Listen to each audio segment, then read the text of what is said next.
Abanye bacabanga ukuthi bavukile ngokwazi. Kodwa abanye bayazi ukuthi kuyenzeka ebusuku sithi silele kube khona izinto egida phezulu ophahleni. Akukho mshanelo, akukho manzi, akukho mabhakethe esophuma nawo ngoba siyazi unaye izingelosi zakhe ngokwezi lakhe. Ushilo kumahubo 91 ukuthi akukho kuwo kuyosehlela thi. Kuyini ukuthi namhlanje ukhona la? Laba babevuka belala cabanga amadoda ashiya ama-queen bed awo ayempini ukuthi nje alala avuke kodwa kuthiwa sempini. Mina ngifuna ukusiza wena yokuthi namhlanje bekufanele uma ngabe sibonga uNkulunkulu wazi ukuthi kwawukuthi uyakwazi ukubonga uJehova kuyiphi kwalokho. Kodwa uJehova unawe and uJehova uzohlala ekanye nawe. Number 4, uNkulunkulu uzoletha usizo ngesikhathi esifanele. Izwi likaNkulunkulu lisitshela ukuthi uDavid wafika ekuseni eKama. Mawufunda uverse number 20, uDavid wavuka ekuseni kakhulu washiya izimvu kumlilo. Wathatha wahamba njengalokhu uJese ubaba wakhe wayemlalelile. Wafika enqabeni yezinqola impi isaphuma. Ufika uNkulunkulu uzoletha usizo at the right time. Wena wakho ungabheka usizo kodwa wakho ubheka uJehova. uJehova usenzela izinto ezothi kuqhamuka abantu abazokutshela ukuthi for 10 good years we've been looking for you. For 20 years kade sifuna umndeni wakho ngoba kukhona izinto ezathathwa emndenini wakho sibuyise zona kube izinto ezokusiza uqhubekisa impilo yakho nomndeni wakho uye phambili. Ngathi akuzwa bazalwane. Mina ngikhuluma nani ngoDavid ukuthi uDavid uzokulethela usizo ngesikhathi esifanele. uNkulunkulu ukukhala kwakho uyakubona, inyembezo okhalile uyabona. uNkulunkulu akawadla amandla endoda and uNkulunkulu will make sure ukuthi usizo liyafika ngesikhathi esifanele. Wena ufuna ukukhala kwakho, ufuna ukubalisa isitha sifuna ukukholela ophathe musu ukubalisa bheka uJehova. uJehova uzoletha usizo ngesikhathi esifanele. David ufika ekuseni lapho abaphuma khona beyobheka uGoliath.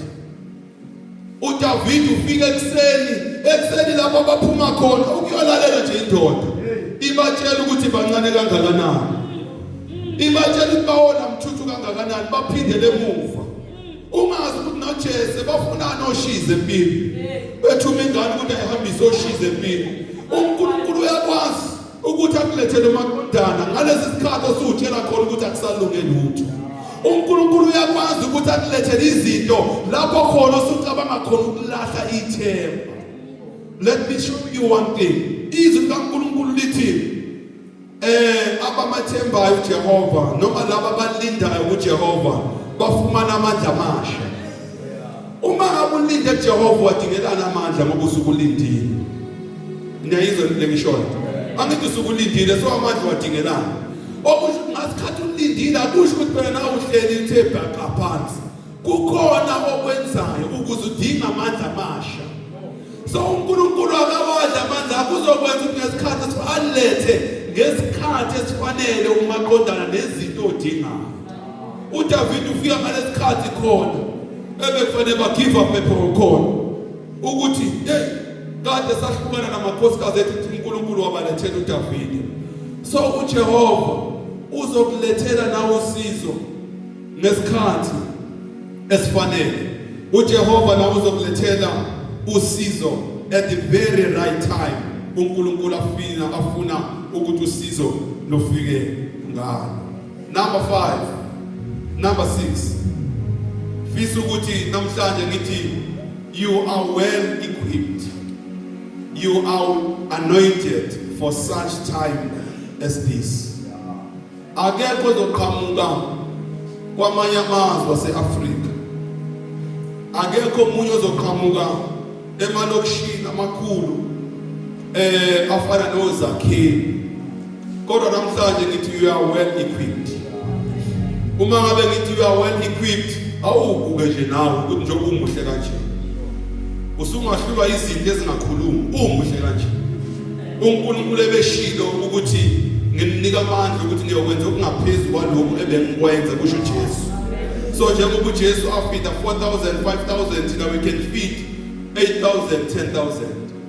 Kwangathi nikukholwa lokho. Akusho mina kusho uJesu phela. uJesu athi wathuma abantu ukuthi abawelanda imali emlonyeni wenhlanzi.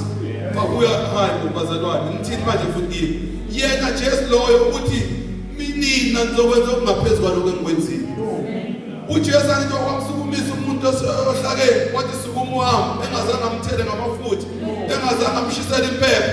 Angithi uJesu wakatshela indoda isihlala 38 good years eduze kwechibi wathi sukuma uhambe. Angithi uJesu wakathinta umuntu ngamathe nenhlabathi wayabona yasukuma isibona. Uthi nina nizokwenza okungaphezulu kwalokho. Mina ngitshela nina nathi ukuthi we are well equipped. We are well anointed. Akekho ozoqhamuka nemjiva. Akekho ozoqhamuka nemnothayila babafundisi ozokwenza izinto. You are well equipped. uNkulunkulu uthi ngiyothela umoya wami. Abancane bayoprofeta, abadala bayophupha amaphupho, abanye bayobona imbono kusho ukuthi abantwana bethu they will do izinto esingakaze sibone zenzeka. You are well equipped for such time as this. When ungacabanga ukuthi angeke kwenzeke, kodwa you are well equipped for such time as this. Sifunde ilizwi likaNkulunkulu 1 Samuel 17:33. Sengizoqeda bazalwane. Uma sifunda u1